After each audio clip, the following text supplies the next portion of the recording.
Welcome to Commonwealth Voices. I'm Petra Cook and today I'm talking to Professor Lino Briguglio about resilience in small states. Hello, Professor. Hello, Petra. Could you tell me what is meant by the terms vulnerability and resilience? Yes, vulnerability really means exposure to shocks. Of course, we are using the term for the economic aspects of vulnerability. And many countries, especially the small ones, are very exposed to what happens outside their shores. And that's what we mean by vulnerability. Now, generally, small states are very open in terms of trade. They have to export a lot because their market is very small, and they have to import a lot because they don't have natural resources. So they are very open. In addition, they depend on a narrow range of exports, and therefore that makes them very exposed to external shocks. Now, by resilience, we mean the ability to withstand such shocks or to bounce back from such shocks.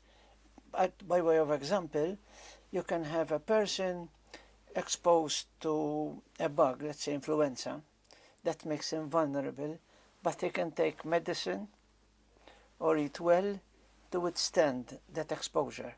Now, if you apply it to an economy, you can have an economy which is very open to harmful shocks from abroad, but it can adopt policies to withstand or cope with these shocks. Based on your research, what do you see as the steps that countries need to take to build on their resilience? Yes, now the term resilience, the way we defined it, refers to policy measures. So we identified policy measures that can enable a country to be better equipped to cope with shocks. So we identified macroeconomic stability, for example, the ability to balance the budget of the government, the ability to balance the external relation, exports and imports, the ability not to let inflation go out of control. Now, this type of policy measures, we call them macroeconomic stability. Then another set of policy measures relate to market flexibility, because if the market reacts well, it can reduce the effect of a shock.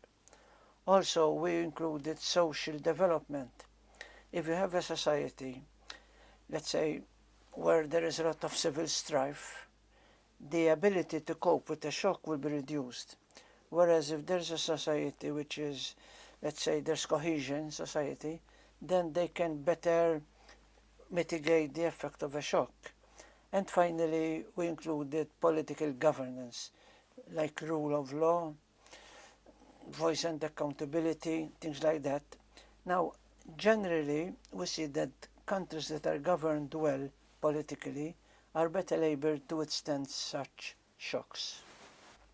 In your opinion, why should the Commonwealth and the international community care about building resilience in small states? Yes. Now, the Commonwealth Secretariat, as many of us know, has many small states as members, and so it has a, let's say, inherent interest in the well-being of small states, and it helps small states, especially through advocacy, which means what they should do to improve their lot. Now, resilience, as I already explained, is based on policy measures. So countries that are vulnerable can be encouraged to improve their economic governance.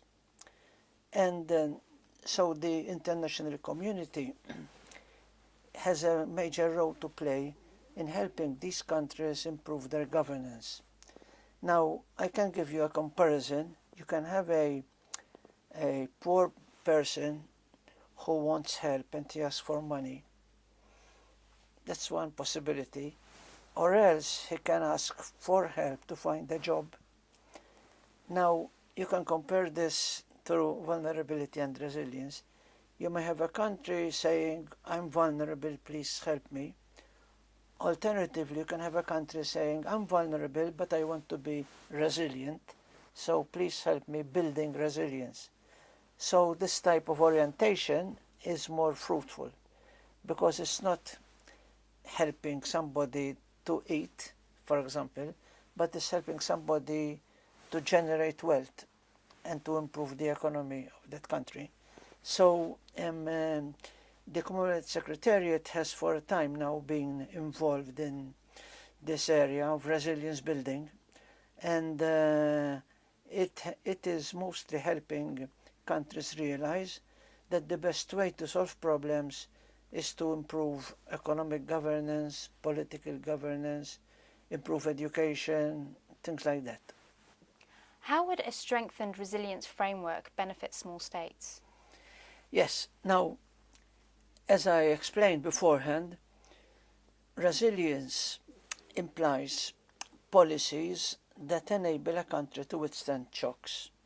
Now, when a country is exposed to shocks, it may, for example, all of a sudden lose a big proportion of its GDP. Okay? For example, there are instances where tourism, for example, may have a reduction in tourism. Tourism is an important sector for many small states, and therefore this impact has a large effect on the economy.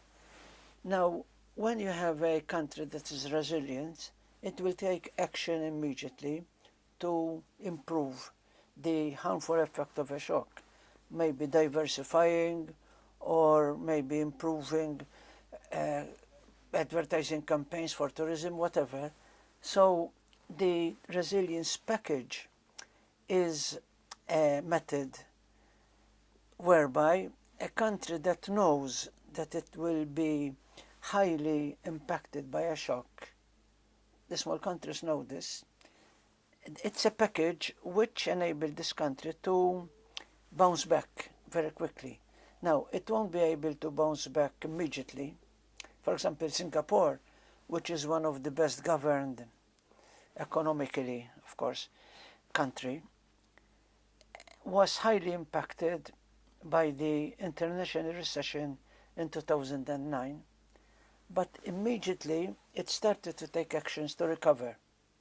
Likewise, Iceland, which is also a small island, was faced by a huge crisis in the financial sector, but now it's recovering. So the ability to recover from a shock is the objective of resilience building. That's why it is beneficial. Of what significance is the country profiling exercise? Okay. Now, by country profiling, we mean that you do not get the data from international databases, but you actually go to the country and do the exercise on the ground, mostly to derive qualitative data. Now, qualitative data generally is not available in the IMF database or in the World Bank databases. You've got to go there. For example, when we were profiling a small state, we realized there wasn't proper synergy between two ministries. Now, that type of information is difficult to reproduce it in terms of numbers. It's a qualitative fact, you know. So when there is this profiling exercise, then you get more information. Okay? Now, the numbers are very important. For example, it's obvious that the GDP, for example, of the United States per capita is higher than the GDP of an African country, for example. Now, that gives you information. But if you go to the countries themselves and you understand why United States has a high GDP, what are the factors, etc., maybe you find more entrepreneurship, etc. This type of qualitative information generally needs actually going to the country and doing this profiling exercise. So it is very important to strengthen or to improve on the information derived from desktop studies. So we can contrast a desktop study with a profiling exercise. The desktop study, you rely on figures produced by international organizations, whereas the profiling, you actually visit, meet the people, meet government representatives, and then you come to certain conclusions, generally based on qualitative information. Do you think it is possible for small states to achieve resilience without assistance? Now, one of the problems of small states is that when there is an overhead expenditure, it becomes very high per capita. Now, let me explain why. For example, if you have a school with 100 children, you need one headmaster. And you have a school with 1,000 children, you will still need one headmaster. So a headmaster for 100 children is more expensive per capita, per child, than a headmaster for 1,000 children.